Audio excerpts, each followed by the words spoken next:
Shalom, pemirsa Hope Channel Indonesia yang diberkati Tuhan. Selamat datang kembali dalam program The Present Truth. Program yang akan mengupas poin-poin kebenaran firman Tuhan dan pengajaran yang relevan sepanjang masa. Pada episode yang lalu, kita telah mempelajari mengenai perjamuan Tuhan. Dan topik hari ini adalah karunia rohani dan pelayanan. Bersama saya, Pendeta Jurgen Lumentut, dan narasumber kita yang sangat luar biasa, Pendeta Doni Kris Sutianto. Shalom Pendeta. Shalom. Selamat bertemu kembali Pendeta. Ya, selamat berjumpa. Selamat berjumpa. Apa kabar hari ini Pendeta? Luar biasa. Tuhan berkatnya luar biasa. Luar biasa berkat Tuhan. Terima kasih Pendeta. Selalu setiap kali saya melihat senyuman Pendeta, wah memang terasa Tuhan luar biasa. Ya, tentunya Tuhan yang luar biasa. Amin. Oke Pendeta, pada saat ini kita membahas tentang karunia rohani dan pelayanan. Dan ada pertanyaan yang masuk, siapakah yang memberikan karunia rohani itu? Di dalam Alkitab kita bisa baca di dalam 1 Korintus 12 ayat yang ke-8 sampai 11 bagian A. Ya. Di mana dikatakan di ayat yang ke-8, sebab kepada yang seorang Roh memberikan karunia untuk berkata-kata dengan hikmat. Jadi Roh memberikan. Jadi Roh Kudus yang memberikan. Cuma kita lebih lanjut lihat di sini. Dan kepada yang lain Roh yang sama memberikan karunia berkata-kata dengan pengetahuan. Jadi itu pun karunia. Ya. Berkata-kata dengan pengetahuan, ada yang berkata-kata dengan hikmat, ya. Itu adalah karunia rohani, ya. Dan kemudian dikatakan lagi ayat yang ke-9, kepada yang seorang Roh yang sama memberikan iman. Jadi iman itu kan pemberian. Dan itu adalah pemberian dari Roh Kudus. Jadi ada orang yang punya karunianya iman. Ya. Jadi ada karunia berkata dengan pengetahuan, ada berkata-kata dengan hikmat. Yang episode sebelumnya kan kita lihat ada roh mengajar para rasul dan sebagainya, ya. Cuma yang ini roh yang karunia yang nampaknya tidak terlalu banyak disebutkan, tetapi ada gitu. Berkata-kata dengan hikmat, kata-kata dengan pengetahuan, dan kepada yang lain ia memberikan karunia untuk menyembuhkan. Ada orang yang punya karunia menyembuhkan. Yeah. Kemudian yang ke-10, ayat yang ke-10, kepada yang seorang Roh memberikan kuasa mengadakan mujizat. Itu juga karunia. Dan kepada yang lain, ia memberikan karunia untuk bernubuat. Dan kepada yang lain lagi, ia memberikan karunia untuk membedakan bermacam-macam roh. Oh, ini rohnya kurang ini. Oh, ini roh dari Kristus. Oh, ini bukan dan sebagainya. Kepada yang seorang, ia memberikan karunia untuk berkata-kata dengan bahasa roh. Dan kepada yang lain, ia memberikan karunia untuk menafsirkan bahasa roh itu. Ya. Jadi dari sini, kalau lihat di layar, ya semua yang warna merah, roh memberikan karunia, roh yang sama memberikan karunia. Jadi semua karunia kita lihat itu adalah pemberian dari roh Kudus. Nah, dialah yang memberikan karunia. Nah, dan kemudian kita lihat ayat yang ke-11. Tetapi semuanya ini dikerjakan oleh Roh yang satu dan yang sama. Jadi Roh Kudus itu satu, ya, dan sama dalam memberikan karunia-karunia. Jadi ya dari ayat ini kita melihat bahwa Roh Kudus yang memberikan semua karunia-karunia itu. Itulah pentingnya gereja dipenuhi dengan Roh Kudus, ya. Ada banyak karunia-karunia di sana yang bisa digunakan untuk kemajuan di dalam pekerjaan Tuhan. Baik, terima kasih pendeta. Kita pun tahu sekarang bahwa pemberian karunia itu dari Roh Kudus. Pertanyaan selanjutnya, siapakah yang menentukan karunia untuk setiap orang? Siapa yang menentukan karunia untuk setiap orang? Nah, ini kita bisa baca di dalam Alkitab, di dalam 1 Korintus 12 ayat yang ke-11. Di dalam 1 Korintus 12 ayat yang ke-11 dikatakan, tetapi semuanya ini dikerjakan oleh Roh yang satu dan yang sama. Ini ayat yang tadi barusan kita baca.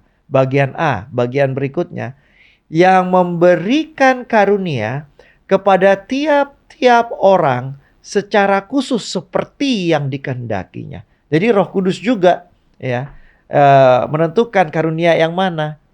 Jadi jangan kita merasa, wah kenapa ya orang itu punya karunia berkhotbah contohnya, kok saya tidak? Ya enggak usah kecil hati ya. Apa karunia kita? Tugas kita adalah mencari apa karunia yang Tuhan berikan kepada kita. Menemukan karunia yang Tuhan berikan. Pasti ada. Iya.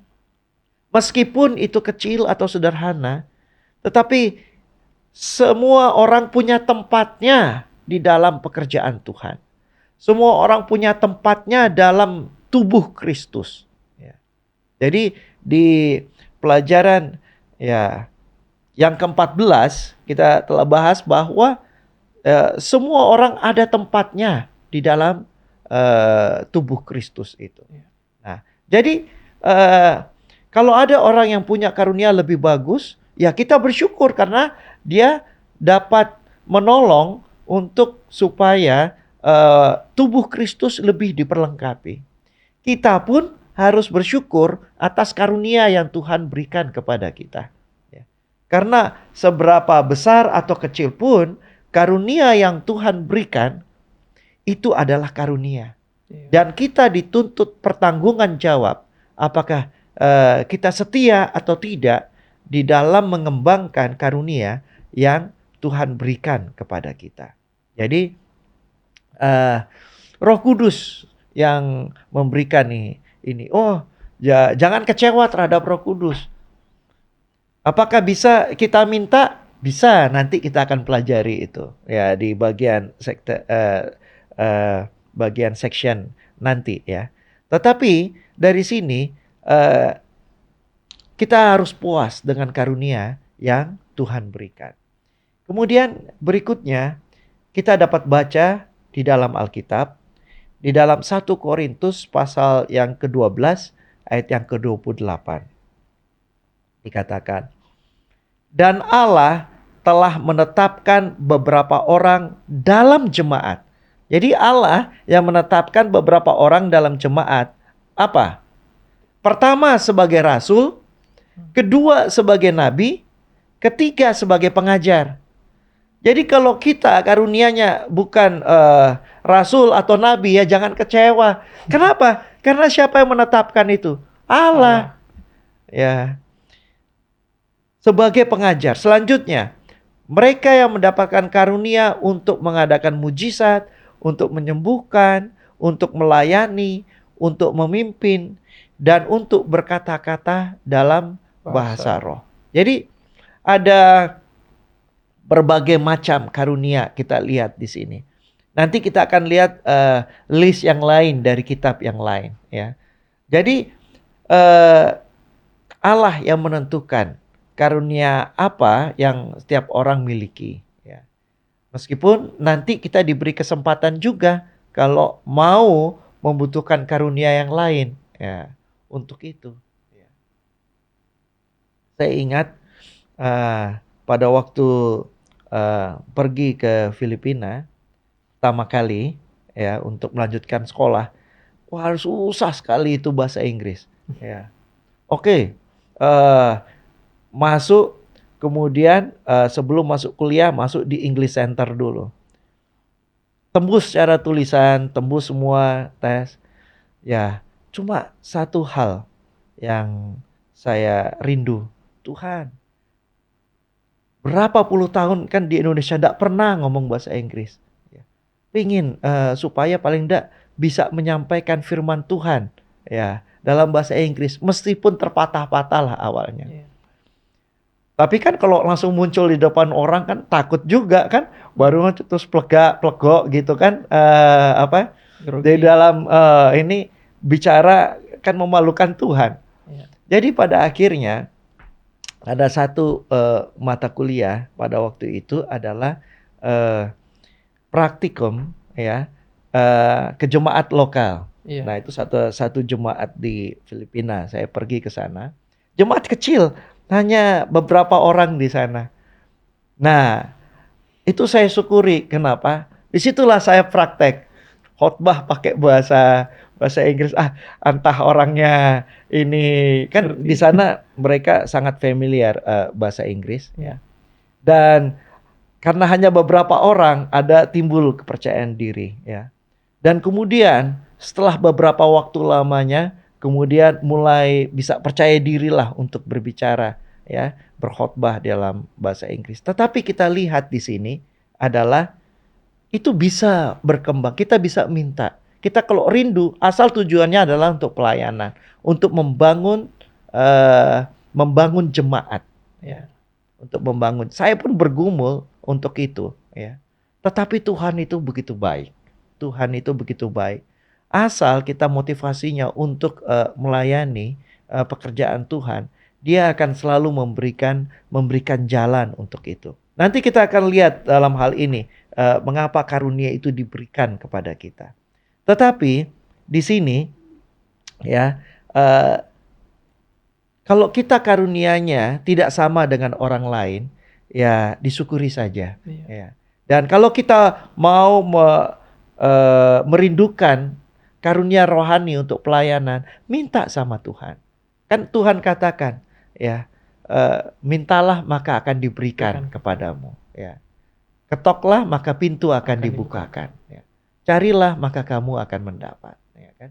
Jadi di dalam hal ini Tuhan itu adalah pemberi yang murah hati. Namun kita harus puas dengan apa yang Tuhan berikan kepada kita. Iya. Luar biasa. Terima kasih Pendeta.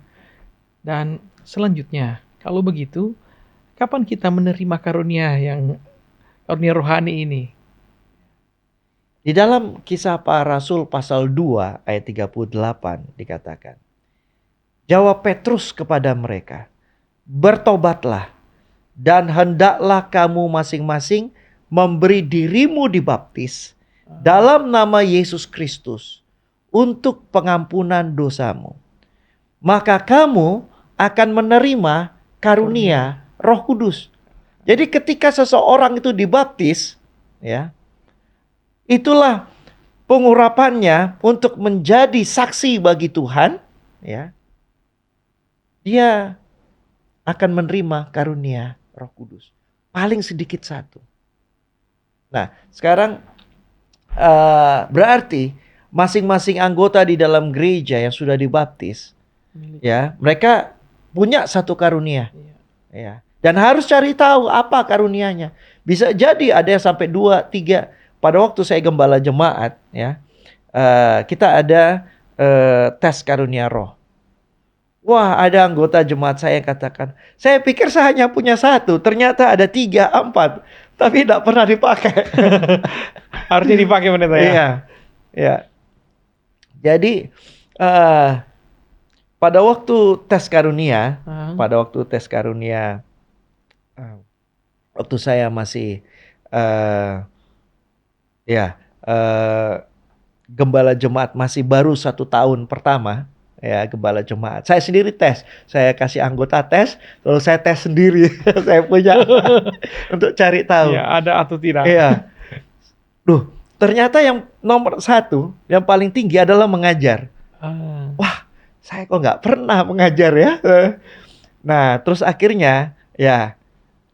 Dan selalu tes, sejak saat saya tes selalu yang pertama itu mengajar. Ada yang lain, ya, berkhotbah, leadership dan ini. Tapi itu selalu nomor sekian di bawah dari mengajar.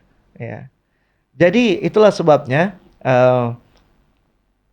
pada waktu saya dipanggil ya untuk menjadi dosen, nah disitulah karunia itu tersalurkan. Benar.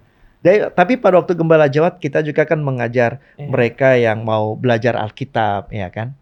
Tetapi lebih berkembang lagi ketika menjadi dosen. Jadi kita punya karunia, masing-masing kita punya. Cuma kita perlu cari tahu, ya. Dan bagaimana cari tahunya? Ada yang dengan cara tes, ya.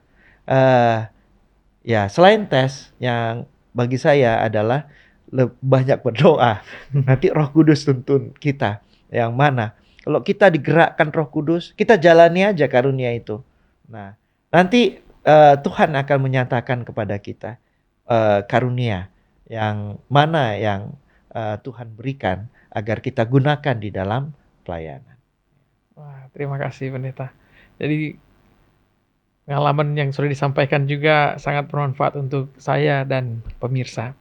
Pendeta, sebelum kita lanjut, kita akan break terlebih dahulu. Pemirsa, Hope Channel Indonesia, jangan kemana-mana, tetaplah dalam program The Present Truth.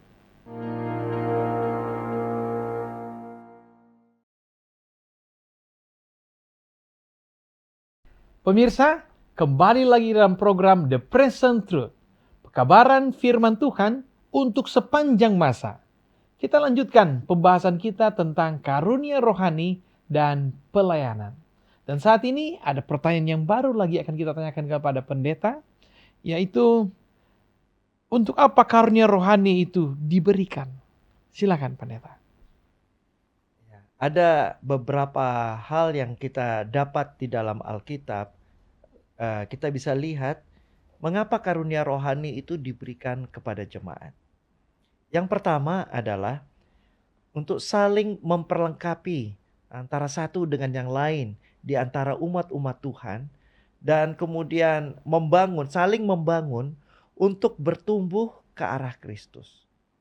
Mari kita buka Alkitab kita di dalam Efesus 4 ayat 11 sampai 13. Kita bisa lihat juga di layar. Dan ialah yang memberikan baik rasul-rasul maupun nabi-nabi, baik pemberita-pemberita Injil maupun gembala-gembala dan pengajar-pengajar, untuk memperlengkapi orang-orang kudus bagi pekerjaan pelayanan, bagi pembangunan tubuh Kristus.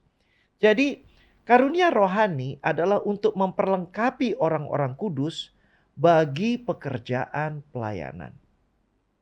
Dan juga bagi pembangunan tubuh Kristus. Jadi di dalam hal ini kita bisa mengerti bahwa karunia rohani diberikan kepada kita agar kita memperlengkapi orang-orang kudus bagi pekerjaan pelayanan. Kita memperlengkapi saudara-saudara kita yang memiliki karunia yang berbeda agar mereka pun dapat dilayani melalui karunia kita ini. Dan juga ya digunakan untuk membangun. Karunia yang kita punya di dalam gereja Tuhan adalah untuk membangun umat Tuhan yang lain. Bukan untuk merendahkan. Bukan justru untuk membuat kekacauan. Kalau kita berkhotbah, biarlah berkhotbah yang untuk memajukan, menyemangati atau memberikan dorongan kepada umat-umat yang lain. Kalau kita punya karunia mengajar, adalah supaya orang itu dikuatkan, boleh bertumbuh di dalam Kristus. Kalau ada karunia yang lain, sebagai contoh misalnya, dia punya karunia untuk memasak. Ya. Biarlah dia gunakan itu untuk melayani orang lain. Agar orang lain juga boleh dipuaskan oleh karena karunia yang dia miliki. Kalau dia punya karunia adalah senyum, yang sederhana, ya, senyumlah, bisa sebagai penerima tamu, sehingga orang-orang yang datang begitu melihat senyum sudah senang dia, karena orang punya karunia. Orang sesama orang punya senyum, Tapi dengan orang yang punya karunia senyum itu ya agak sedikit beda. Karena dengan melihat senyumnya aja orang sudah merasa damai, tenang. Jadi masuk ke gereja pun. Jadi karunia sekecil apapun itu dibutuhkan di dalam gereja. Memperlengkapi dan membangun umat. Dan itu juga kalau orang mempunyai, ada tadi kita sudah baca, mempunyai karunia kata-kata dengan hikmat. Gunakan itu untuk menguatkan. Nah, jadi semua karunia itu adalah untuk memperlengkapi ya orang-orang kudus bagi pekerjaan pelayanan dan bagi pembangunan tubuh Kristus, sehingga umat Tuhan pun dibangun ya ke arah Kristus. Sampai ayat 13, sampai kita semua telah mencapai kesatuan iman dan pengetahuan yang benar tentang anak Allah. Ya.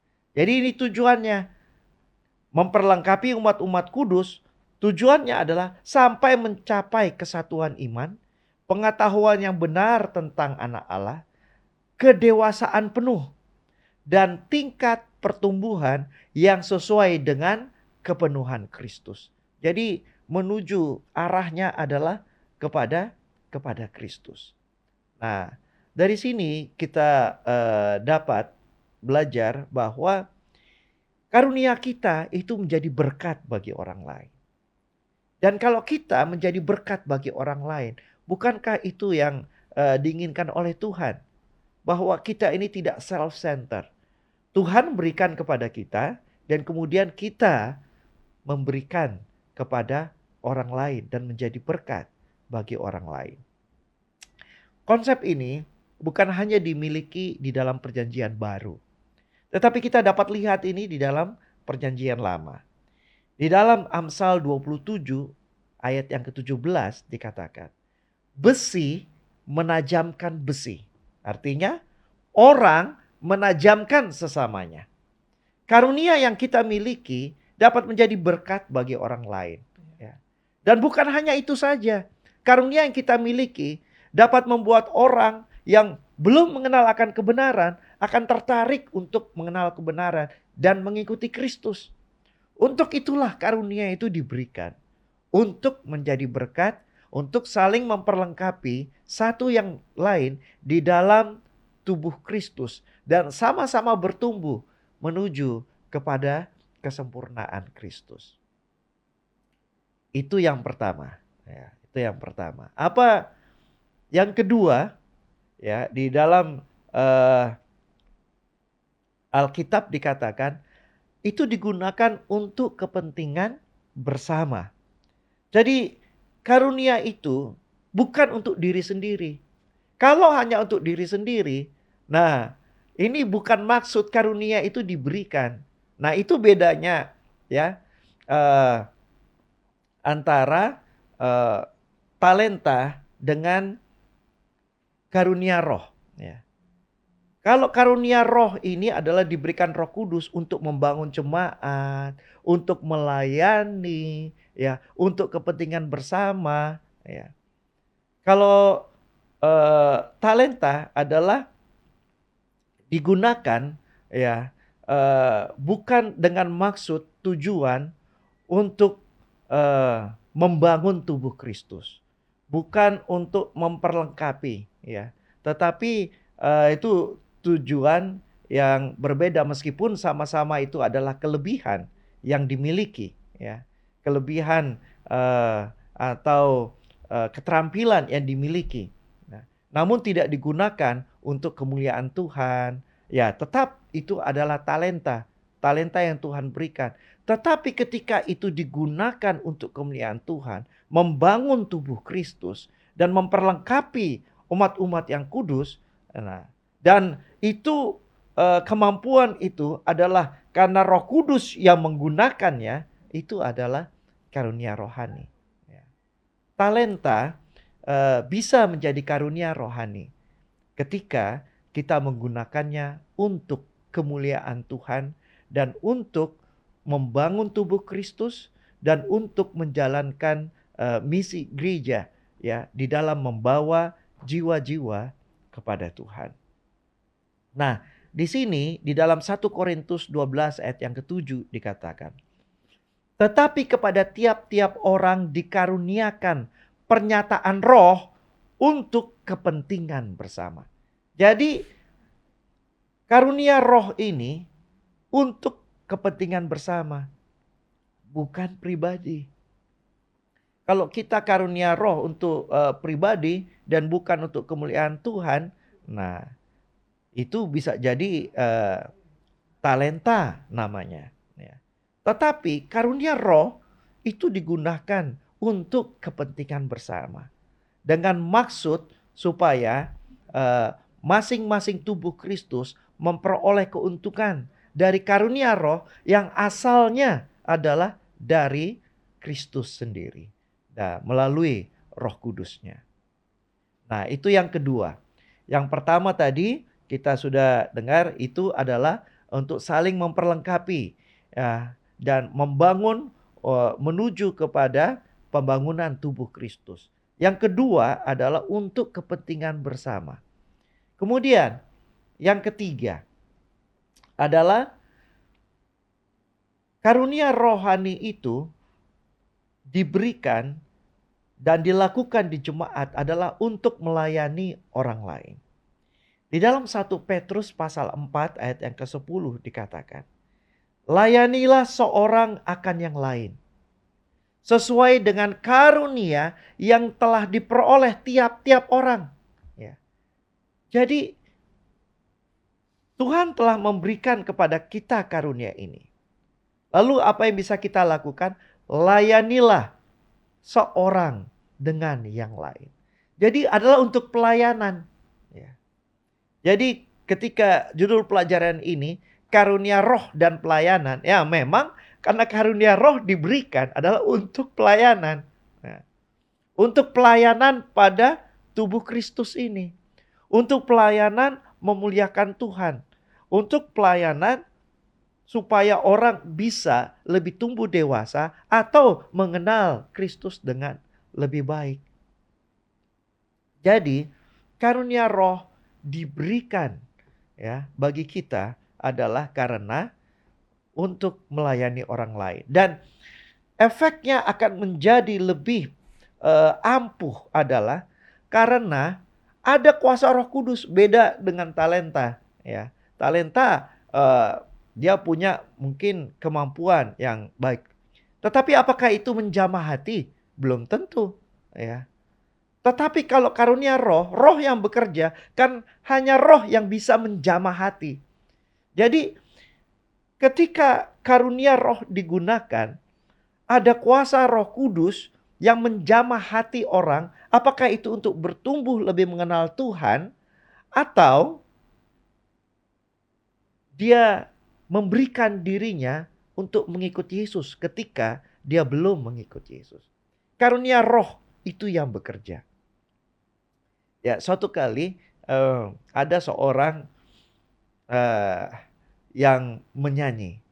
Ya, ada dua penyanyi yang waktu itu saya pernah hadiri. Yang pertama bagus sekali, ya. Yang kedua juga bagus, tapi sebenarnya dibandingkan yang pertama beda. Tapi mungkin yang menyanyi ini orangnya banyak berdoa atau bagaimana. Tapi begitu dia menyanyi, suaranya nggak sebagus yang pertama, tapi sangat menyentuh hati. Jadi ya dua-duanya mungkin punya karunia ya, dan dua-duanya untuk melayani Tuhan. Tetapi semakin kita pada waktu kita menggunakan karunia rohani kita dengan butuh penyerahan, efeknya akan lebih besar. Efeknya akan lebih besar. Karena karunia roh itu digunakan adalah untuk pelayanan. Ya. Dan untuk menjamah hati, untuk mengubahkan orang untuk lebih bertumbuh, menyerupai akan karakter Kristus. Dan orang bisa bertumbuh hanya karena kuasa Roh Kudus. Orang bisa terbangun adalah karena kuasa Roh Kudus.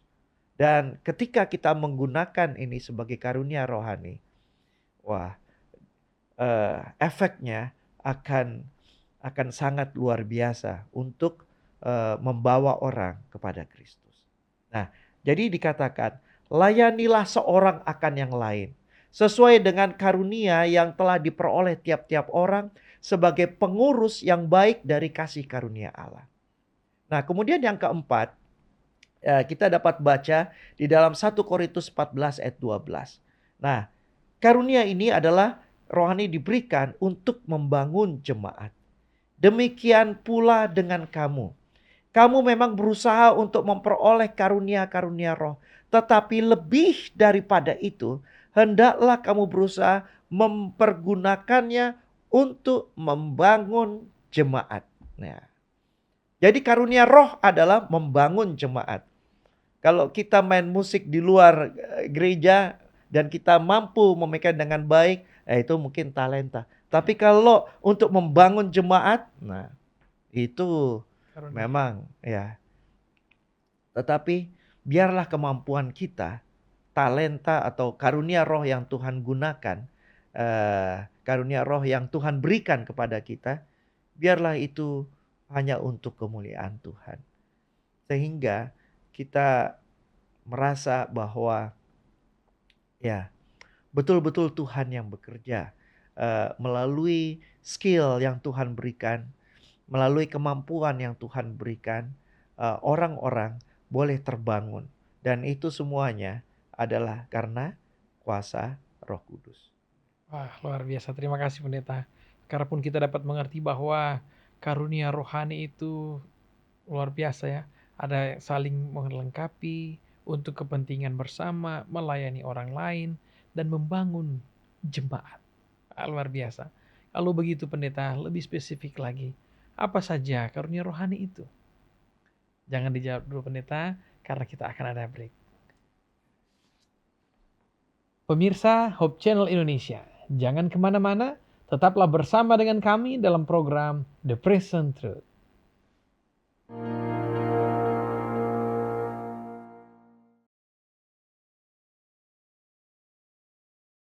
Pemirsa, masih bersama dengan kami dalam program The Present Truth. Dan hari ini kita membahas mengenai karunia rohani dan pelayanan. Tadi sudah ada pertanyaan yang ditanyakan kepada pendeta yang belum sempat dijawab, yaitu apa saja karunia rohani itu? Silakan pendeta.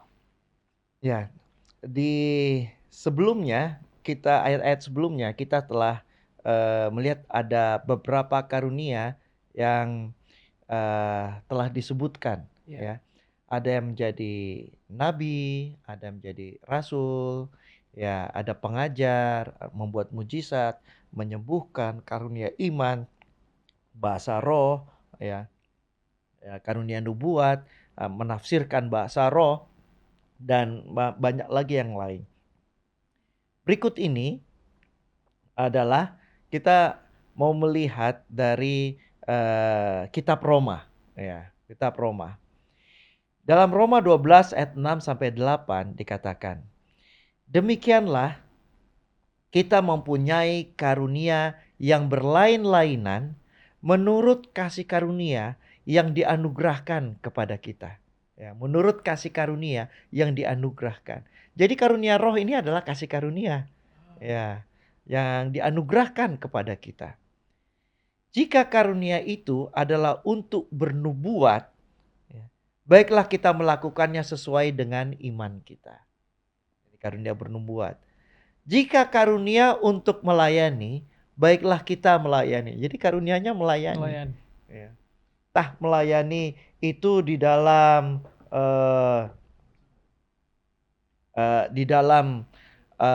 hal yang kecil atau hal yang besar, ya. Di sini kita dapat melihat bahwa itu tetap diperlukan. Kemudian dikatakan jika karunia itu untuk mengajar, baiklah kita mengajar. Kemudian jika karunia untuk menasehati, nih ada juga karunia menasehati, ya. Baiklah kita menasehati. Nah, ini biasanya gembala jemaat, ya. Dia karunia gembala. Tapi karena dari gembala ini jadi akhirnya menasehati karena Mau nggak mau karunia ini dibutuhkan oleh jemaat. Ya. Dan Tuhan bisa kasih. Ah, Ya kan? Kemudian, siapa yang membagi-bagikan sesuatu? Ini karunia memberi. memberi. Dia nggak bisa apa-apa, tapi karunianya memberi. Jadi, memberi pun itu adalah karunia. Karunia. Hal yang sederhana kan? Ya. Iya benar. Hendaklah biasa. ia melakukannya dengan hati yang ikhlas. Jadi kalau karunia yang memberi, ya ikhlas. Ya.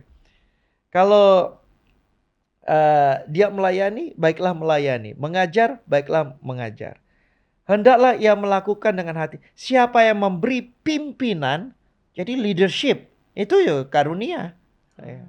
Kepemimpinan itu karunia. Hendaklah ia melakukannya dengan rajin. Ya. Jadi itu juga karunia. Siapa yang menunjukkan kemurahan, hendaklah ia melakukannya dengan sukacita. Jadi karunia apapun yang Tuhan berikan kepada kita, kita perlu menggunakannya sebaik mungkin dan dikembangkan dengan baik. Ya. Jadi bukan hanya digunakan, tapi juga harus dikembangkan. Ya. Karena ya untuk berkembang itu juga adalah kuasa Roh Kudus juga sih yang membuatnya itu bertumbuh. Ya. Jadi ini adalah daftar yang lain dari karunia rohani selain yang kita telah sebutkan sebelumnya. Nah, kemudian di Petrus, ya, di Petrus juga ada ternyata. Dikatakan di dalam 1 Petrus pasal 4 ayat 9 sampai 11. Berilah tumpangan. Ya. Berilah tumpangan. Tumpangan itu, orang yang beri tumpangan, itu juga karunia. Ya. Seorang akan yang lain dengan tidak bersungut-sungut. Jadi kalau beri tumpangan, jangan bersungut-sungut. Nah, yang diberi tumpangan juga harus mengerti ya. Ada tumpangan sampai 2 tahun kan, nah itu beri tumpangan. Seorang akan lain dengan tidak bersungut-sungut. Tapi kalau ada yang punya karunia ini, dia nggak masalah. Ya. Kemudian ayat yang ke-10 ya dikatakan, layanilah seorang akan yang lain dengan tidak bersungut-sungut. Layanilah seorang akan yang lain sesuai dengan karunia yang telah diperoleh tiap-tiap orang sebagai pengurus yang baik dari kasih karunia Allah. Jadi apapun yang kita miliki, gunakan ya dengan baik ya untuk melayani. Kemudian ayat yang ke-11, jika ada orang yang berbicara, baiklah ia berbicara. Ini berkhotbah ini kan, karunia berkhotbah ya. Baiklah ia berbicara sebagai orang yang menyampaikan firman Allah. Jadi kalau dia berkhotbah, baiklah dia berkhotbah, menyampaikan firman Allah. Nah, gembala kan juga seperti itu. Ada gembala yang pandai berkhotbah, ada yang tidak tapi pandai mengembalakan. Ya. Cuma kebanyakan artinya mereka yang mengembalakan akhirnya punya karunia berkhotbah juga, karena sering dan kemudian dibutuhkan oleh jemaat, akhirnya dia jadi memiliki karunia ini. Jika ada orang yang melayani, baiklah ia melakukannya dengan kekuatan yang dianugerahkan Allah, supaya Allah dimuliakan dalam segala sesuatu karena Yesus Kristus. Ialah yang mempunyai kemuliaan dan kuasa sampai selama-lamanya. Jadi inilah daftar-daftar lain ya, selain yang sudah disebutkan tentang apa itu karunia roh. Baik, terima kasih pendeta. Banyak ternyata karunia yang bisa kita miliki ya. Dan pertanyaan yang baru pendeta, berdasarkan karunia ini, apakah karunia ini bisa bertambah? Ya, karunia itu bisa bertambah. Oke. Namun di sini dalam Alkitab digunakan perumpamaan talenta. Ya. Ya, di dalam Matius 25 ayat 20 dan 21, ya. Hamba yang menerima 5 talenta itu datang dan ia membawa laba 5 talenta. Katanya, Tuan, 5 talenta Tuhan percayakan kepadaku. Lihat, aku telah beroleh laba 5 talenta. Jadi ya bisa bertambah. Lalu kemudian di dalam ayat 21 dikatakan, maka kata tuannya itu kepadanya, baik sekali perbuatanmu itu, hai hambaku yang baik dan setia. Jadi kalau kita menggunakan talenta itu dengan baik, aja disebutkan sebagai hamba yang setia. Ya. Apalagi karunia roh. Ya. Engkau telah setia dalam perkara kecil, aku akan memberikan kepadamu tanggung jawab dalam perkara yang besar. Masuklah dalam kebahagiaan Tuhanmu. Jadi eh, orang yang menggunakan talentanya dengan baik disebutkan hamba yang setia. Ya. Eh, dan kemudian di dalam ayat 28. Sebab itu ambillah talenta itu daripadanya dan berikanlah kepada orang yang mempunyai 10 talenta. Jadi dari 5 jadi 10, kemudian diberikan lagi. Tambah lagi 1. Jadi 11. Dia punya talenta 11 dari 5 tadinya. Ya. Bisa bertambah. Ya. Bisa bertambah. Ya, tergantung daripada yang punya sumber kuasa karunia itu, yaitu Tuhan sendiri. Tuhan mau kasih, ya bisa. Dia lihat apakah kita bisa dipercaya untuk itu. Jadi karunia itu, Bisa. rohani itu bisa untuk bertambah. Nanti berikutnya kita akan lihat lagi. Ini dari segi talenta ya.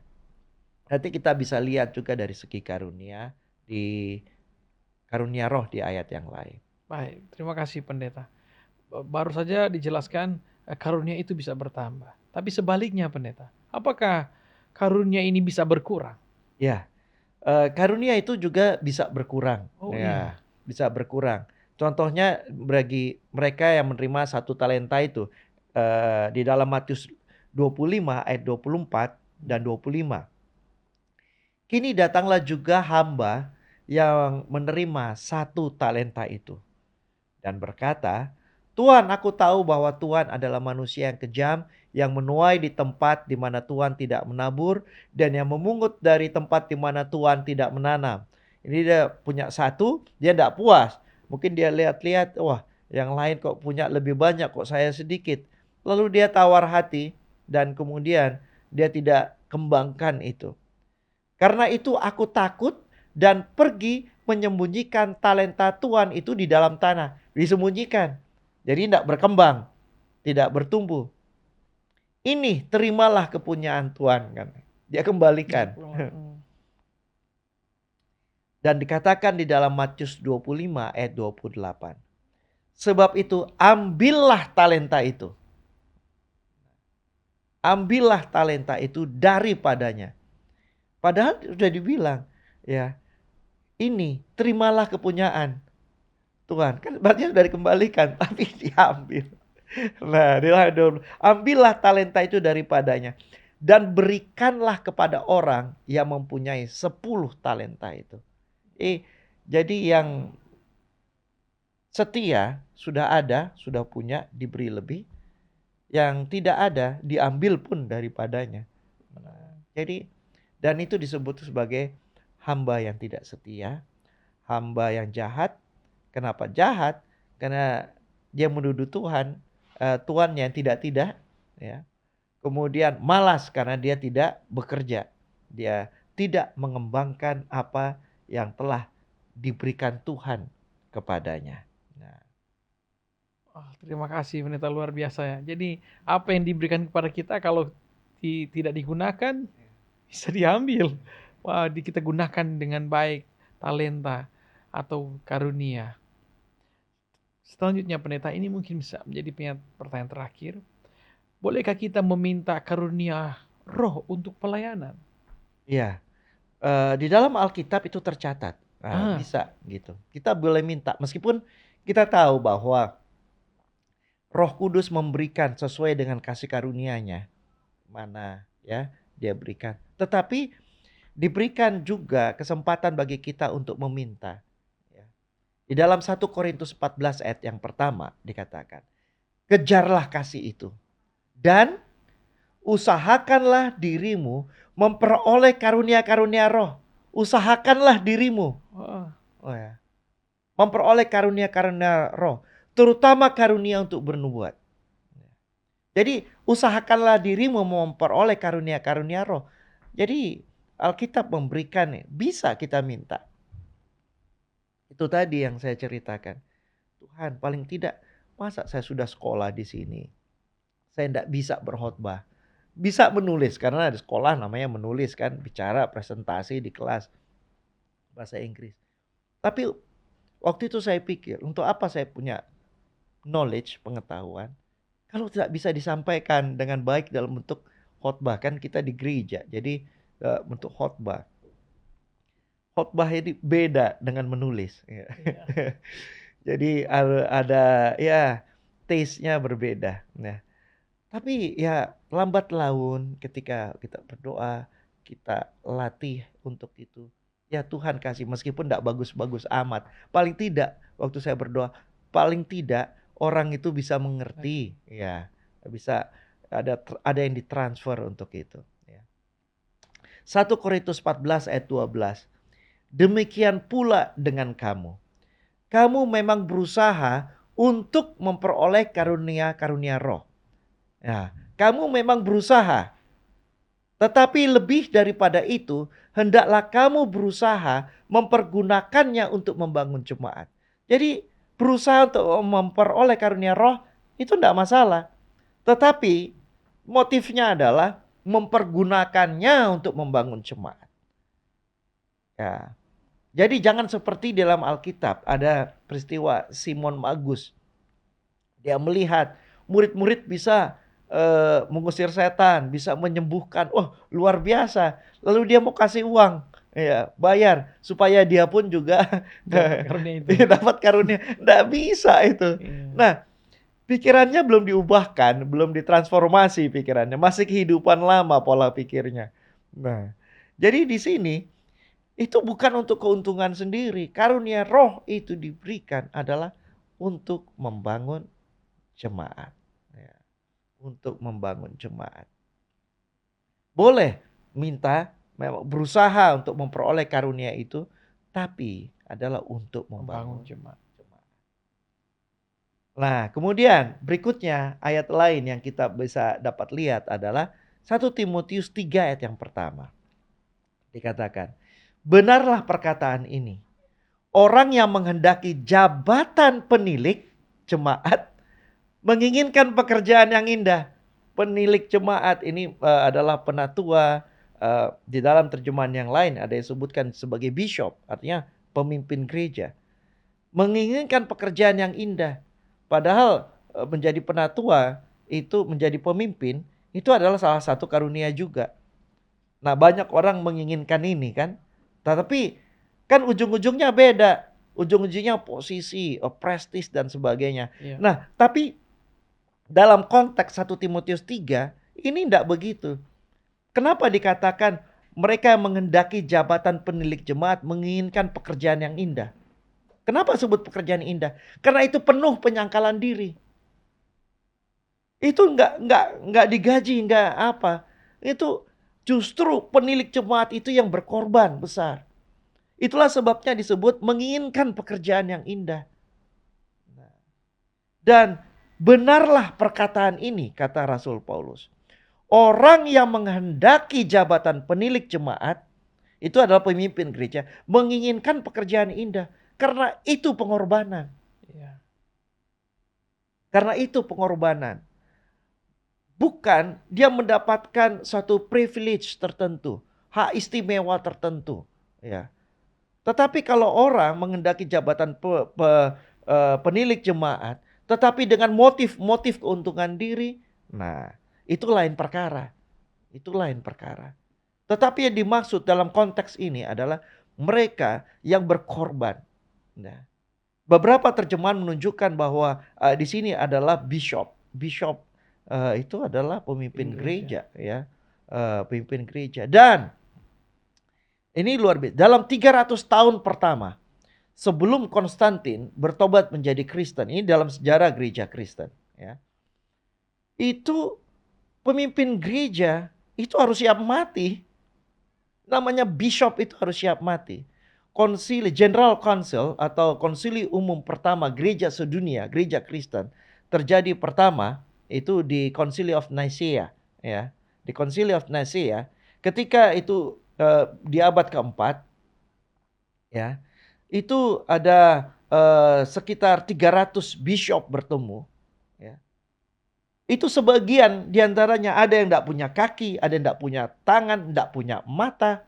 Nah, jadi begitu dikatakan, harus lihat konteksnya. Orang mengendaki jabatan penilik jemaat, menginginkan pekerjaan yang indah, benar.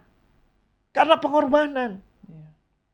Nah, jadi dalam hal ini, ketika kita menginginkan karunia roh, itu adalah memang untuk membangun jemaat. Untuk membangun jemaat. Dan untuk adalah memperlengkapi umat-umat yang kudus. Boleh kita minta karunia roh dengan motif yang benar. Luar biasa pendeta, saya sampai merinding kalau orang berdiri hidupnya karena luar biasa pekabaran firman Tuhan pada saat ini tentang karunia menubuat dalam pelayanan juga. Wah, luar biasa. Terima kasih pendeta. Dan tadi merupakan pertanyaan terakhir. Dan pendeta boleh silakan diringkaskan. Tuhan Allah rindu agar umatnya bertumbuh secara pribadi dan juga secara jemaat bertumbuh menuju kedewasaan Kristus. Supaya gereja memiliki pertumbuhan yang seimbang, masing-masing anggota perlu terlibat dalam pelayanan sesuai dengan karunia rohani yang Tuhan sudah berikan. Karunia rohani yang digunakan dalam jemaat dapat memperkaya anggota-anggota tubuh Kristus untuk bertumbuh ke arah kedewasaan Kristus. Karunia-karunia rohani yang digunakan dapat bertambah ketika kita setia dalam menggunakannya untuk membangun jemaat. Mereka yang setia dalam menggunakan karunia rohani ini disebut sebagai hamba yang setia dan dapat turut merasakan kebahagiaan Tuhan yang adalah pemilik dari seluruh karunia-karunia itu. Tuhan memberkati kita untuk setia dalam menggunakan karunia roh yang Tuhan telah berikan kepada masing-masing kita. Amin. Terima kasih pendeta. Boleh ditutup dalam doa. Kita berdoa. Bapa di sorga, terima kasih ya Tuhan untuk pelajaran tentang karunia roh ini. Kiranya kami setia sebagai penata layan Tuhan menggunakan karunia roh yang Tuhan telah berikan. Sehingga jemaat Tuhan merasakan manfaatnya. Terpujilah namamu karena besar kasih setiamu. Pertemukan kami kembali dalam episode berikutnya. Di dalam nama Yesus kami berdoa. Amin. Terima kasih pendeta Doni. Pemirsa Hope Channel Indonesia, sekali lagi kita mengucap syukur berterima kasih kepada Tuhan. Karena dengan pertolongannya kita sudah menyelesaikan lagi pelajaran pada hari ini tentang karunia rohani dan pelayanan. Kami tetap selalu berdoa agar setiap firman yang telah kita pelajari kita boleh mengerti dengan baik. Dan pada saat ini kami juga mengajak pemirsa sekalian agar kita boleh berjumpa di episode selanjutnya. Karena episode selanjutnya kita akan mempelajari tentang apakah zaman modern ini adalah karunia nubuat. Di zaman modern ya ada karunia nubuat. Dan apakah ada nabi Tuhan di akhir zaman ini? Kita akan temui itu di episode selanjutnya. Maka dari itu tetaplah mengikuti program The Present Truth. Terima kasih. Tuhan Yesus memberkati.